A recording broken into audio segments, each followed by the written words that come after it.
Today I'm going to share on two papers that I found really interesting. One is a chapter on transitional objects by Winnicott, and the other is This Art of Psychoanalysis, Dreaming Undreamt Dreams and Interrupted Cries by Thomas Ogden. And so I'm going to jump right in. I'm going to start with Winnicott's paper. Both of these speak to the unconscious, to this in-between intermediate area of internal reality and external life coming together, as well as in a relational context. So if you think about this in terms of therapy and the therapeutic relationship, you can think of it as, we both have a sense of an internal reality and an external reality. And then there's the unconscious and the conscious within each of us. And then how these are coming together and interacting, and how this is a part of the change process in therapy. And Winnicott talks about, in terms of the transitional object, talks about how once we've developed a sense of an inside versus an outside, we can say that there's an inner reality to that individual, an inner world that can be rich or poor and can be at peace or in a state of war. And then he adds that the third part of the life of a human being, a part that we cannot ignore, is an intermediate area of experiencing to which inner reality and external life both contribute. It is an area that is not challenged because no claim is made on its behalf except that it shall exist as a resting place for the individual engaged in the perpetual human task of keeping inner and outer reality separate yet interrelated. So he talks about kind of reality testing, which is how we often distinguish between like what we're perceiving and, what is, real. And he really focuses in the context of the transitional object on this intermediate state between a baby's inability and his growing ability to recognize and accept reality. And then this illusion, right? The substance of this illusion, which is allowed to an infant, and which in adult life is inherent in art and religion, and yet becomes the hallmark of madness when an adult puts too powerful a claim on the credulity of others, forcing them to acknowledge a sharing of illusion that is not their own. We can share a respect for illusory experience, and if we wish, we may collect together and form a group on the basis of this similarity of our illusory experiences. This is a natural root of grouping among human beings. And I think this is really interesting. And I like how, there's this focus on this intermediate area and how we can find commonality with other people. But if we too directly impose our illusions and our, internal reality onto somebody else, it becomes a problem, of course. And I'm not going to focus too much on the transitional object piece that he unpacks, but I am going to look at the good enough mother explanation that he provides, because I thought this was particularly powerful. Okay. It's right here. So he describes the good enough mother as having, this as in the context of illusion and disillusionment. Okay. So in order to prepare for unpacking like the infantile emotional development, he reviews this concept of the good enough mother and how it moves, like the process goes from illusion, where all of the needs are met, to disillusionment gradually, where needs are gradually not met, and that this disillusionment should follow along with the infant's growing abilities. So for example, like a child's weaning process should occur like developmentally along with the child's ability to wean. So it's like the mom is no longer meeting the need of the kid in that way, but it's in proportion to what the kid is able to do for themselves. So I'm going to share a little bit about what he says here. The good enough mother, not necessarily the infant's own mother, is one who makes active adaptation to the infant's needs. An active adaptation that gradually lessens according to the infant's growing ability to account for failure of adaptation and to tolerate the results of frustration. Naturally, the infant's own mother is more likely to be good enough than some other person, since this active adaptation demands an easy and unresented preoccupation with the one infant. In fact, success in infant care depends on the fact of devotion, not on cleverness or intellectual enlightenment.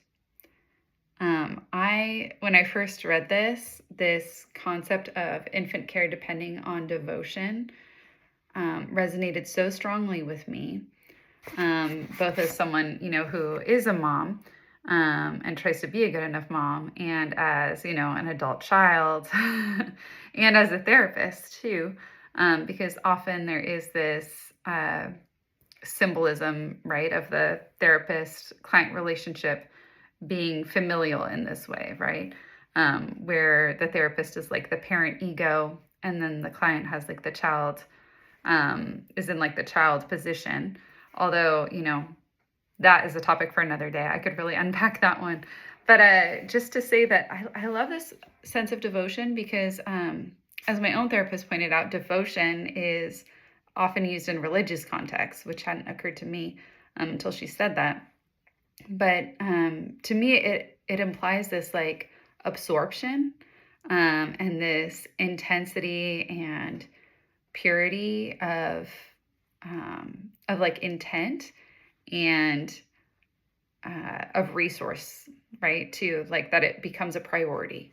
And I think that this made me think about how, a good enough mother, both has a lack of resentment for being so preoccupied with the infant and the infant's needs, but also is just like moved by this devotion, right? That devotion can really be something that it's a big energy and it can just kind of carry you in a direction. But I thought I also kind of had a good time thinking about it because I think it's natural for moms or any parent to experience an amount of resentment or frustration when their needs come into friction with their child's needs, which is inevitable because infants have never-ending needs. But I do appreciate how Winnicott breaks down this like gradual withdrawing of meeting the needs, and how this disillusionment actually is what makes the relationship and the object more real. And so I'm going to share about that here. He says, if all goes well, the infant can actually come to gain from the experience of frustration, since incomplete adaptation to need makes objects real. That is to say, hated as well as loved. The consequence of this is that if all goes well, the infant can be disturbed by a close adaptation to need that is continued too long, not allowed its natural decrease, since exact adaptation resembles magic and the object that behaves perfectly becomes no better than a hallucination. Nevertheless, at the start, adaptation needs to be almost exact, and unless this is so, it is not possible for the infant to begin to develop a capacity to experience a relationship to external reality, or even to form a conception of external reality. And I love that. I think this is really powerful.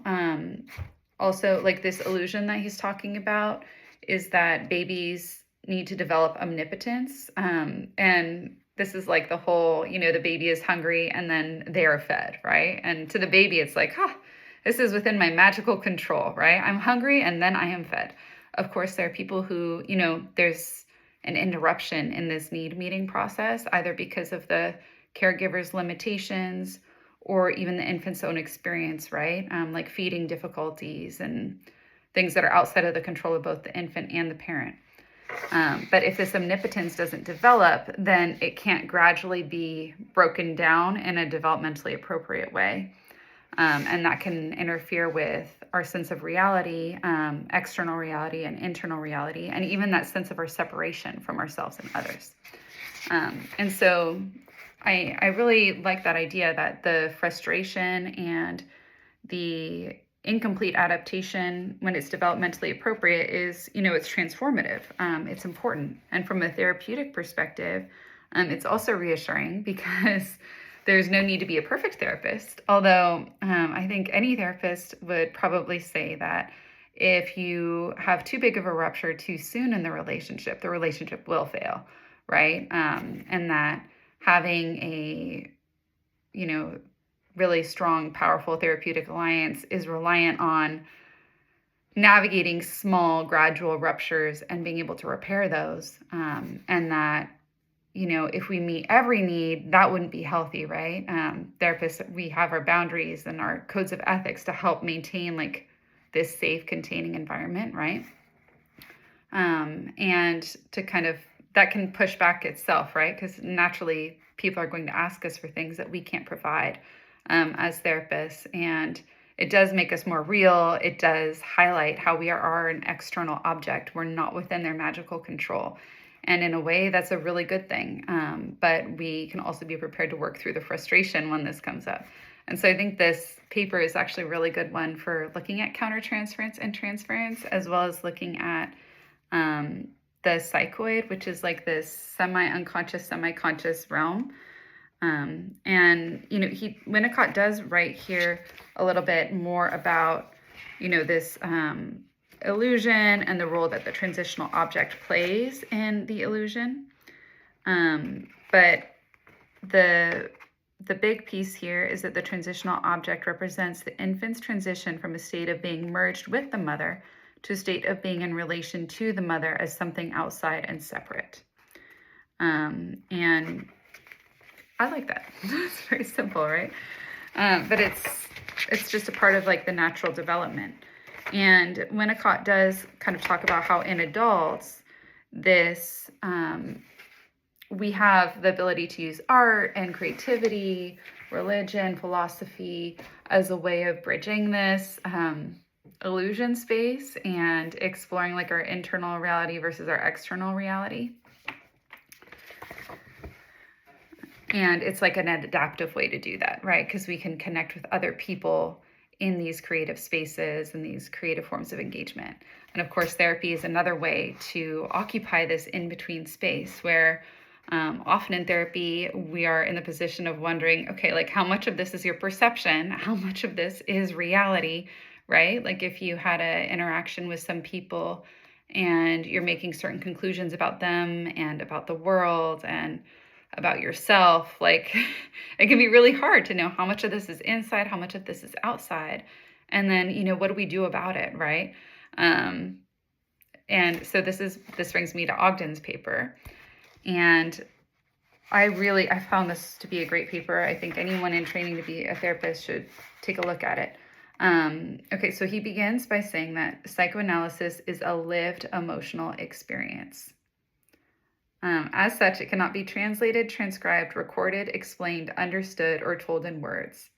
I love that. Imagine if we could tell that to people who are doing like medical record reviews or insurance companies. I do think it's true, though. There is a lived emotional experience. It has depth to it, right? And when we try to simplify it, we lose some of the magic of what actually happened. The magic in the co-creation of this experience. And so I'm going to just kind of walk through this paper. And what he does is he draws upon the two phenomenon. So one is night terrors. Night terrors are a different neurological experience than nightmares, okay? And night terrors actually aren't integrated.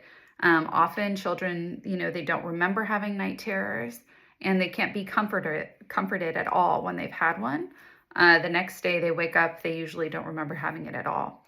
So he positions the night terrors as being similar to what Bion called beta elements, which were these, you can think of a beta element as being a negative emotional or like a negative experience that can't be integrated. It's almost like, if you eat a piece of food and you can't digest it, that would be a beta element. And then we have nightmares. Nightmares, you do remember, you have the ability to have emotion connected to the nightmare. The next day, you can actually talk about it. You can get comfort from other people about it. In contrast to the night terror, which is like just this activation of terror. And whatever was happening is like outside of awareness. So the nightmare is something that you can actually work through and you can integrate. And you can integrate it in a relational context. So Ogden here kind of talks about how therapy is a way of like taking what has not been able to be dreamt by the client. So this is something which, unbeknownst to the client, he is either unable to dream, in other words, unable to do unconscious psychological work, or so disturbed by what he is dreaming that his dreaming is disrupted. And to the extent that he is unable to dream his emotional experience, the individual is unable to change or to grow or to become anything other than who he has been. And that through the analyst and the patient kind of joining together, and the analyst having their own dreams, their own reveries, and it's like this third subject, right? It's the combination of the two. It's like in therapy, we can say, yeah, there's the therapist and there's the client, but the combination of the two together, there's this amazing third person almost experience of this. The two together are more than the two separate.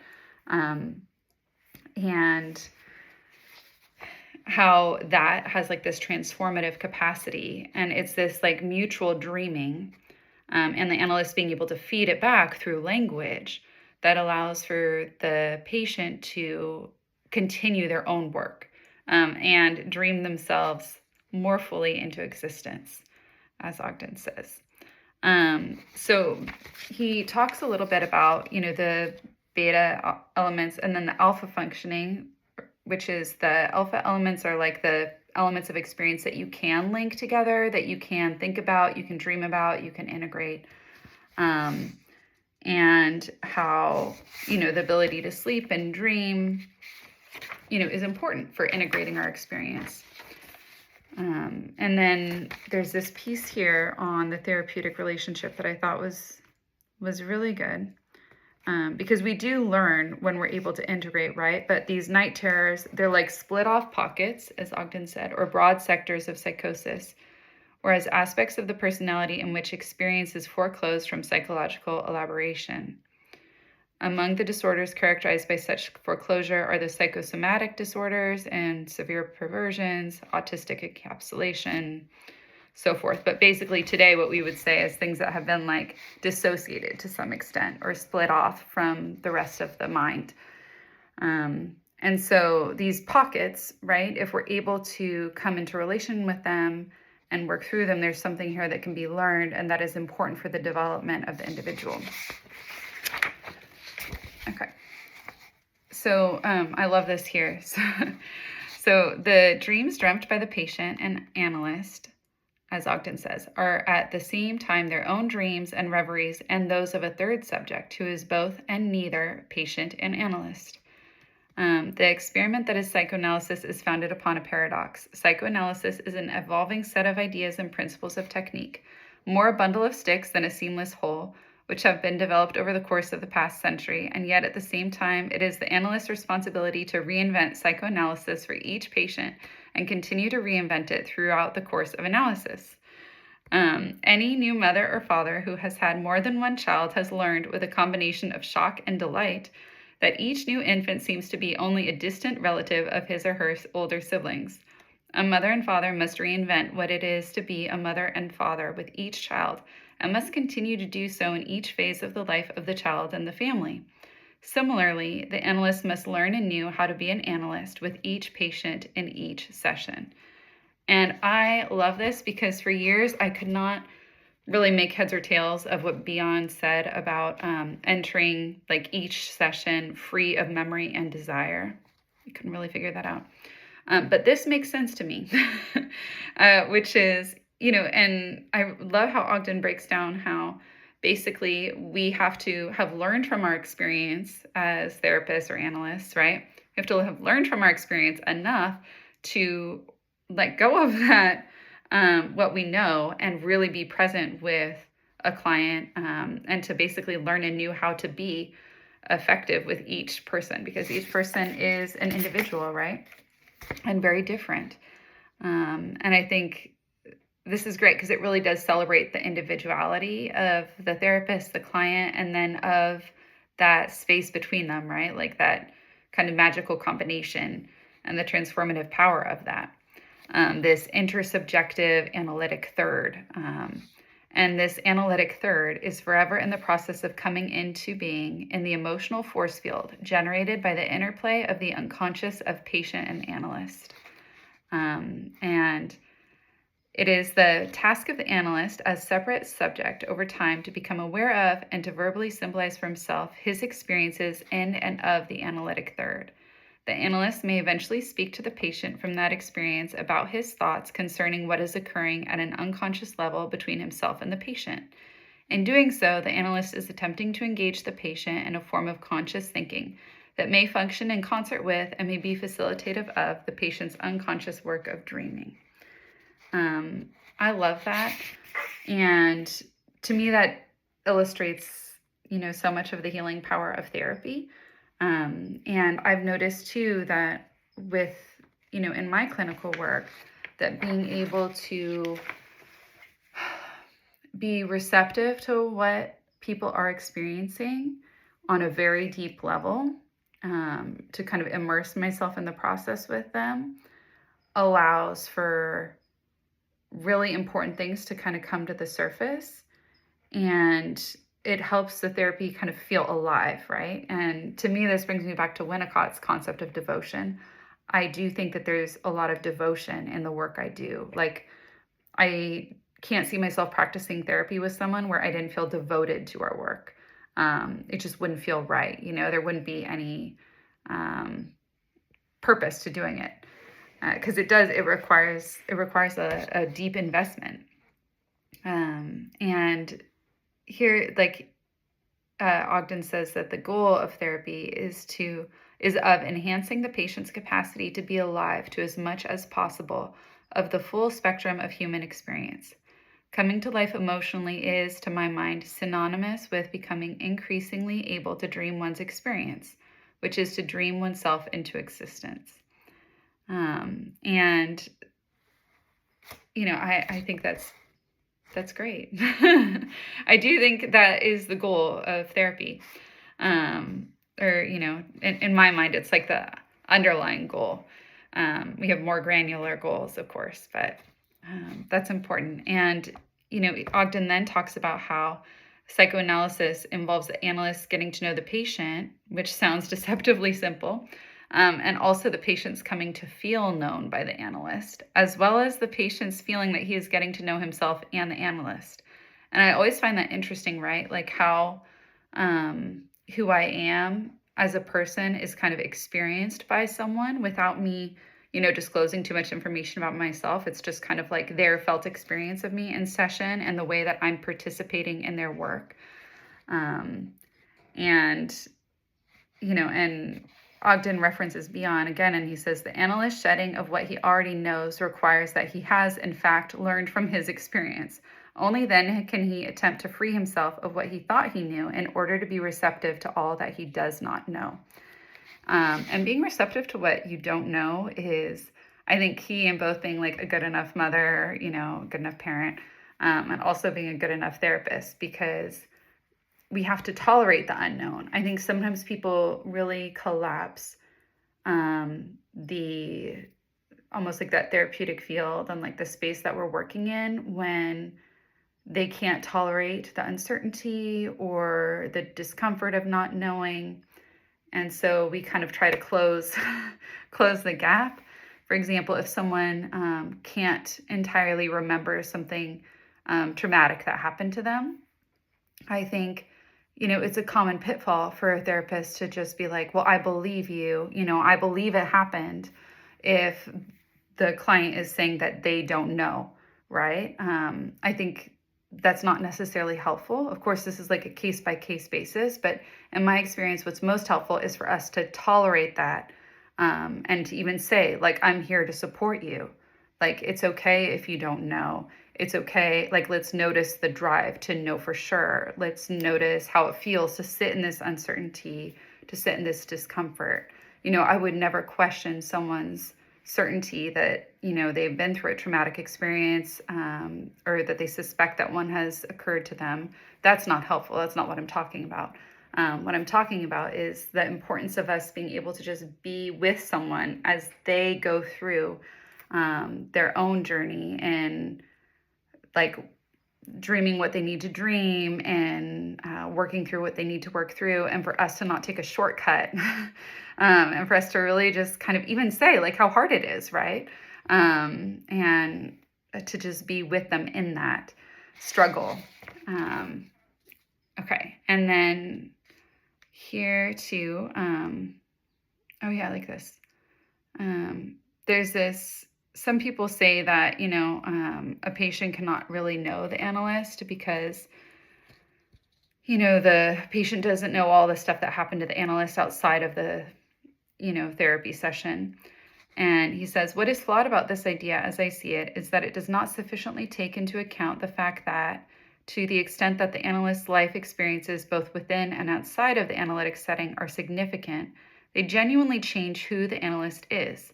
The alteration in his being is an unspoken and yet felt presence in the analysis. Love that. Could not have said that better. And Ogden talks about how, awareness of our feeling states is mediated by words, the power of using language, how we can try to say what an emotional experience feels like, but we cannot say a feeling, and how metaphors are so powerful for helping us convey our emotional experience, as well as how like symbols play a powerful role in communicating, and to basically, how too sometimes, as he references Borges, some things unsaid are far more powerful than things that are merely said. I love the paradox. All the paradoxes make me happy. And then in part of this paper, he actually talks about his work with a patient who molested his sister. And he describes how his own reverie progressed while he was working with this patient. And I found it to be really interesting. One of the things that I thought would be a takeaway from that is just how I appreciate how Ogden was able to join with this patient enough to allow himself to dream and have reverie as the patient is having his own dream and reverie, and like sharing freely in session, and how, that kind of like holding that container for this person allowed for this person to actually work through this material. Because often people, have these experiences where there's so much shame around them, whether they're the perpetrator or the victim, right? There's so much shame around these experiences where if you were to just put one of those labels onto it, there would be no work getting done, first of all. And, it would be kind of like a rejecting experience. It would flatten it out. But instead, he was able to help this, it seems like he was able to help this person by just staying receptive and being open to how his own experience kind of like mirrored the patient's experience in a way. And it facilitated the working through.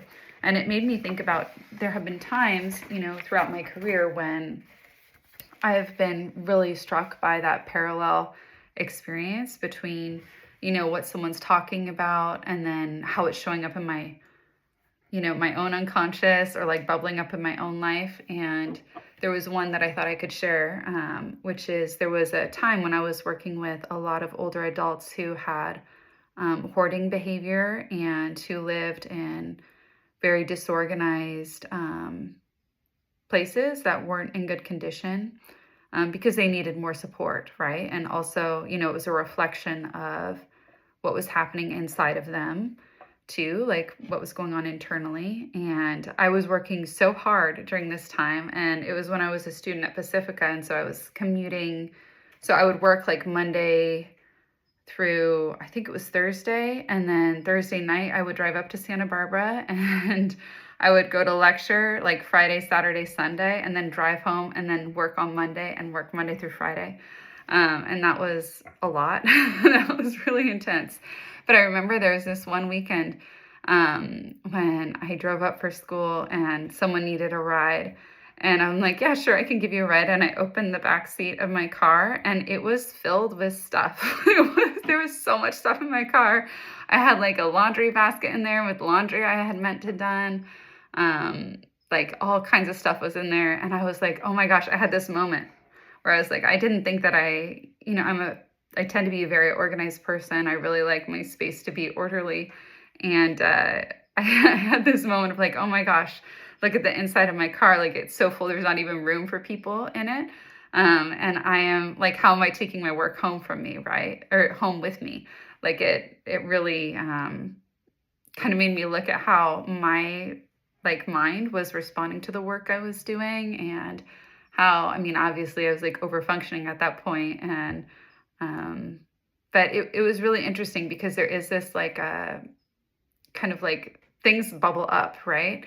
And I was able to look at that experience and I made meaning out of it, right? Like it was interpretable. Like I was able to integrate something from that about how my work was affecting me personally. And I was able to, clean out my car and, take note of how my work was affecting me and make, in hindsight, I'm sure I did some kind of self-care after that. But I learned from it. And I think that that's a beautiful thing about the work we're doing is I don't think we always, we don't always have to like share the internal part of our work with our clients. Sometimes naturally it will come up and be beneficial to do so.